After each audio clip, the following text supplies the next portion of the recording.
Hey everyone, today you will be learning about series convergence, or at least the first day of learning about series convergence. This lesson, if I can get my pad here to work, will be about maybe day one of this series convergence. Your textbook covers this in a different order than we're going to be learning about. So series convergence in our current textbook starts in section 9.4 and goes through section 9.5. So when you're looking for it in the textbook or when you're looking at page numbers, this is where the majority of the work will come from, just so you're aware of how it works. Okay, so first we want to review a little bit about what series are, so what an actual series is, and what it means for a series to converge. So something that's written in this format, so remember that this is a sigma, so this is sigma notation, and when you see something like this means that you're going to add a bunch of things together. So the way this one is written, what you are adding are all of the terms in the series. And again, a series is literally adding things together. So this says to go on for forever. So when we write out all the terms, we have first term, the second term, all the way. Then we will sometimes say, well, we have the nth term, and then dot, dot, dot. And all of this is to represent an infinite series.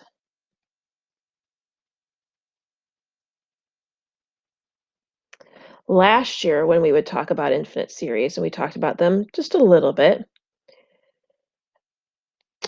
you would, to figure out the sum of an infinite series, which I know sounds kind of strange even to say, but when you would find the sum, what you would do is you would consider the sequence of partial sums.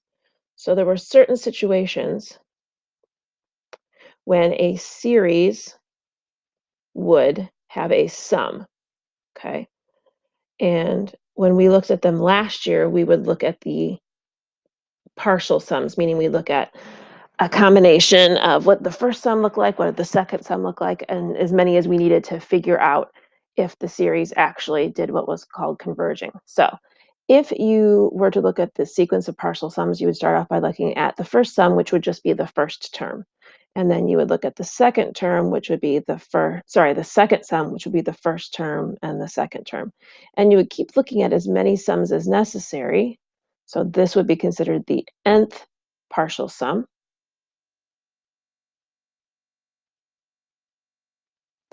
And this would be comprised of all of the terms between the first term and the nth term. And you would basically look at all of these and determine if the series was approaching a finite sum or not. So then, again, let me repeat this. A series is really just a sum of a sequence, so adding up a bunch of terms together. If the infinite series represented in this form is going to have a sum, the nth partial sum would be given by that formula that we just had. So S sub n, first term, second term, third term, all the way to the nth term. And this would be, again, the nth partial sum. If the sequence of partial sums converges to a value. So as you look at each separate sum, if you notice that there's going to, like it appears to be approaching a certain sum, then we would say that the series converges, kind of like we did with our integration last chapter. Big deal, we're going to be looking at limits here. So the limit S is called the sum of the series. If the nth partial sum diverges, meaning it's getting bigger and not approaching one specific value, then the series itself, the whole entire series, is said to diverge. So we're going to start off today by reviewing two types of series that we learned about last year, and then we'll use those two types of series to talk about other series. So one of the series that you talked about last year is a geometric series. And a geometric series is a series, notice it says 0 here, it could also say 1, it could actually start at whatever value we wanted. But it takes on this form where you have the sigma notation, n starting at a value going to infinity, then you have a, so some number a, times r to the n, and r stands for the ratio. So if the ratio is less than 1, then the series is said to converge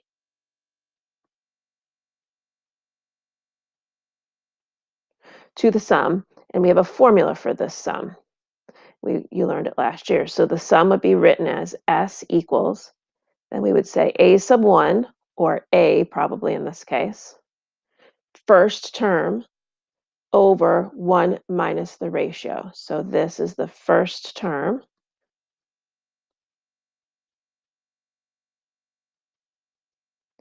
of the series, and then R, of course, stands for the ratio. If the ratio happens to be greater than or equal to the 1, then the series is said to diverge. So the majority of what we're going to be talking about here is determining if the series converges or diverges. There's some things that you can do with series as we move forward, especially in the world of engineering, that you would need to understand the convergence or divergence. And just like we talked about last chapter, knowing that is helpful. And then you can determine what it actually converges to if you need to. But for now, we're just worried about, does it converge? Okay, so here are two examples of geometric series. This one you could rewrite if you wanted to as 3 times 1 over 2 to the n. So since the ratio happens to be a half, so here's the ratio right here, and a half happens to be less than 1, that means that this series converges. Now, since this is a special type of series, we actually know what it converges to. It converges to the sum of the first term, and the first term is found by putting 0 in for n. So you can want to do it here, you could put 0 in for n. You have 3 times 1. So the first term is 3 over 1 minus the ratio, and the ratio is a half. So we now have that the series converges to the value of 6. By the way, if you were a little concerned about what type of series it is it geometric and what is the ratio, you are welcome to actually put the values in. So like actually put the n values in and come up with the terms. So you know that the first term is 3. If I put 1 in here, I get 3 halves. I put 2 in here, I have 3/4, and so forth. So you can see that the values are getting smaller, and they're getting smaller by a factor of a half, so therefore it will converge. All right, so this one now is also a geometric series. The first term in this case actually happens to be 1. Write that up here. And then the second term is 3 halves. And then the third term is 9/4. You can see that the series is growing, which means it won't converge. But if you're not 100% sure, you need to, again, compare the ratio. And the ratio is 3 halves, which is clearly greater than 1. So this series diverges. Okay, moving on, we're going to talk about another type of series that you learned about last year. It's called a telescoping series. So a telescoping series is a series whose partial sums, meaning you look at the first sum, the second sum, the third sum. So parts of the partial sums will cancel each other out. Think of like the telescoping making it get smaller. You will use the limit of the simplified partial sums to find the convergence for the series. So this is our first telescoping series that we're going to look at here. So we're going to actually write out all of the terms. I'm going to write them out in one long line. Last year, we probably wrote it out as sum 1, sum 2, and so forth. We're just going to write it in one long line here. So the first sum is when you put 1 in for n. So I have 1 minus a half. And then the second sum is when you put 2 in, and so I get a positive a half minus a third. And then the third term is what you get when you put 3 in there, and you get 1/3 minus a fourth. And you can see that we're going to continue in this pattern, and these kind of terms in the middle are going to cancel each other out. So we could actually write a formula for what the nth partial sum would be. So S sub n would be, this 1 is always here, minus 1 over, and you want to compare this number to what sum number you are on. So this was our first, second, third partial sum. And that was found by doing n plus 1. So this here would have been like s of 1, then all of this is s2, then all the way to here is s3. So this is our nth partial sum formula. Try to scroll here. Okay, so hopefully it makes sense to you that if we were to take the limit as n approaches infinity of this nth partial sum, this thing right here, that limit happens to equal, ran out of space on my line, sorry. If I take this to infinity, this goes to 0, the limit is equal to 1. So that means that the series, because it's approaching that finite value, converges, and it happens to actually converge to 1. All right, so now we're going to try another one. So this thing here, if you look at it, is not in a form that's you're able to figure out what the telescoping series is going to behave like. So you need to actually break this apart by doing a little bit of partial fraction decomposition. Everybody's favorite thing, right? So this is 2 over 4n squared minus 1. And that is equal to 2 over 2n plus 1 times 2n minus 1. So I'm going to break that. I'm going to go to the next line. I'm going to break that into two fractions. A over 2n plus 1 plus b over 2n minus 1. And then we're going to simplify this, and it's going to end up equaling 2. So when I get rid of the fractions here, I have 2an minus a plus 2bn plus b, and that whole thing equals 2. So I am now going to combine my n terms, my constant terms, and set them equal to the other side. So I have 2a plus 2b. Those are the end of the first terms. And there is no end of the first term, so 0. And I have negative a plus b, and that whole thing equals 2. This should all look familiar, right? So I need to do something so I can combine like terms. So many different ways to go about doing this. I'm going to multiply this bottom equation by negative 2. So I get negative 2a plus 2b equals 4. I'm going to leave the top line alone. And I get 4b equals 4. So b equals 1, which means by using the second equation here, a will equal negative 1. Okay, so now I have to actually rewrite this. And I'm not actually going to integrate it this time. I am going to use this as an actual sum and find the partial sums of the telescoping series.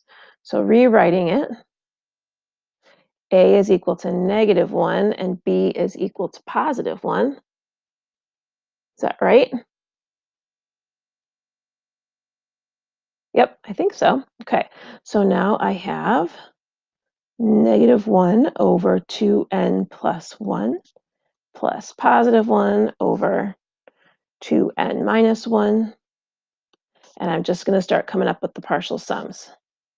So when n is equal to 1, I have, let's see, negative 1/3 plus 1.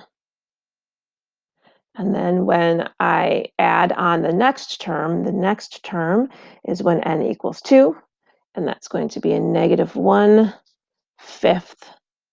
plus 1/3. And then the next term, when n is equal to 3, will be equal to negative 1/7 plus 1/5. All right, hopefully that's enough. You can do as many terms as you need to help you figure it out. All right, so I'm going to see what cancels out. So again, this would basically be equal to the third partial sum. So my 1/3s are gone, my 1/5s are gone. And it looks like I'm left with 1 minus 1/7, which could be rewritten as 1 minus, and I want to think about this was the third sum. How am I getting 2n, sorry, how am I getting 7 out of it? Well, I'm getting that by taking the 2n plus 1 portion of the problem. and I take the limit as n approaches infinity of 1 minus 1 over 2n plus 1. This happens to equal 1. This is the sum, and this is what it converges to. Okay, so as I said before, sometimes, a lot of times, we're going to have series that you don't really care what the actual sum of convergence is. You just want to know if it converges, or even want to know if it diverges, either thing, right? So we want to talk about a couple of different rules that we're going to be applying as we move forward. So here's the first one. This one is the limit of the nth term of a convergent series, okay? So I'm going to just write some things down. We're going to do a couple practice problems and then take a look at where we are. So this one, you're going to talk about what happens if a series is known to converge. So if the series, just call it a sub n, goes from 1 to infinity, if this thing converges, so if you know that the series converges, then the limit as n approaches infinity of just the a sub n portion of the problem will equal 0. So the stuff after, basically the stuff after the summation notation, that limit will equal 0. So if you know it converges, and I keep saying that because it's a big deal, if you know this thing converges, then the limit will equal 0, okay? And kind of the other way it works, but not quite. If you have this series, infinite series, that does not, so if you have this series, and if, I guess I have too many ifs, if the limit as n approaches infinity of a sub n does not equal infinity, then the series diverges. Okay, so there's two things that are going on here. If this thing converges, then the limit must equal 0. If the limit equals 0 does not mean that it converges. And if the limit down here does not equal 0, then the sum actually diverges. All right, so let's see if we can put that into action here. So I have these three problems here. And we're going to use, let me go back a screen for a second again. We're going to use this nth term for divergence on all three of these to see if we can make sense out of it. Okay, well, we'll see what it means if this happens, but this here is the big focus of the next three problems.